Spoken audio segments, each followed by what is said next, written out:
আমরা সন্তান যারা আছি পিতা মাতাকে বড় ভালোবাসি। পিতা মাতা আর সন্তানের ভালোবাসার মধ্যে কিন্তু স্বার্থ লুকিয়ে থাকে। বিনা স্বার্থে বাবা মাকে ভালোবাসা যায় না, আমরা ভালোবাসি না।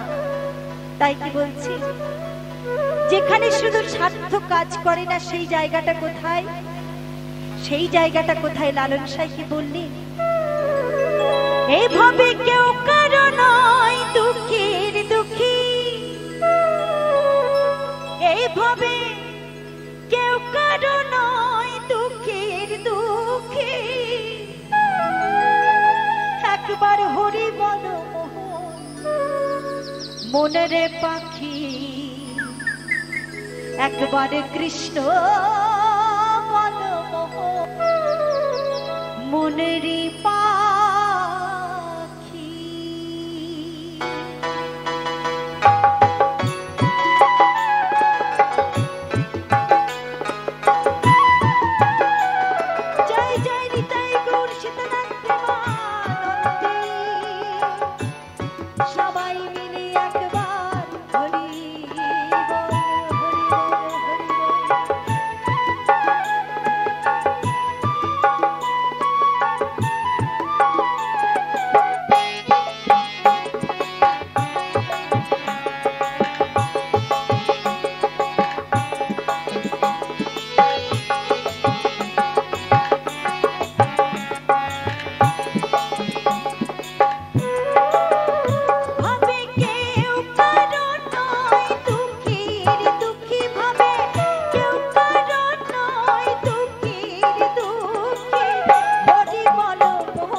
যেটা হাঁটা চলা করছি কথা বলছি এটা কিসের জুড়ি? এই মানুষের দেহের ভিতরে হাওয়া বলে যে বস্তুটুকু রয়, সেই হাওয়ার জুড়ে হাসা কাঁদা নাচা বলা ভাবা সবটাই চলে হাওয়ার জুড়ে। এই হাওয়াটা যদি আপনার দেহ থেকে ফুস করে হাওয়া হয়ে যায় তাহলে কি হবে? কি হবে? হাওয়াটা যদি হাওয়া হয়ে যায় এই মানুষটার একটা নতুন পরিচয় হয়। কি সেই পরিচয়? এই মানুষটার নতুন পরিচয় এই যে সেই মানুষটা হয় অচেতন অর্থাৎ মরা। আপনার দেহ থেকে হাওয়া চলে গেলে আপনার নাম কিন্তু মুছে যাবে। কি বলবে জানেন? বলবে মরা তাড়াতাড়ি বিদায় করো, যত শীঘ্র সম্ভব মরা নিয়ে ঘাটে চলো।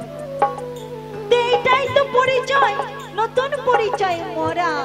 তাই লালন সাহেব বললেন ওরে ওরে হাওয়া বন্ধ হলে সুবাদ কিছু নাই, ঘরের বাহির করবেন সবাই।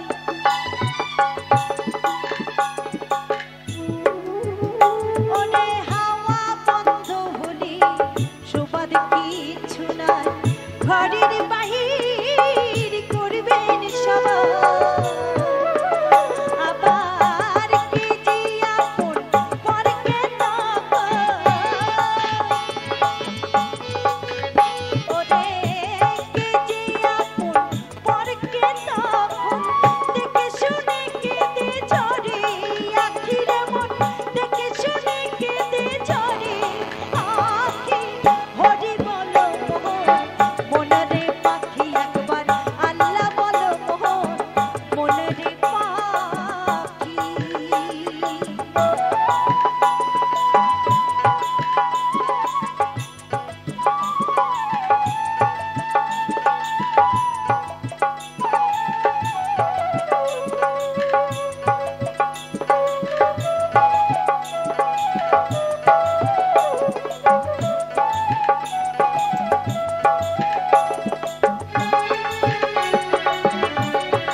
হাওয়াটা বেরিয়ে চলে যাবে তখন সবাই মিলে আমাকে কোথায় নিয়ে যাবে সেই কথাই বলবে।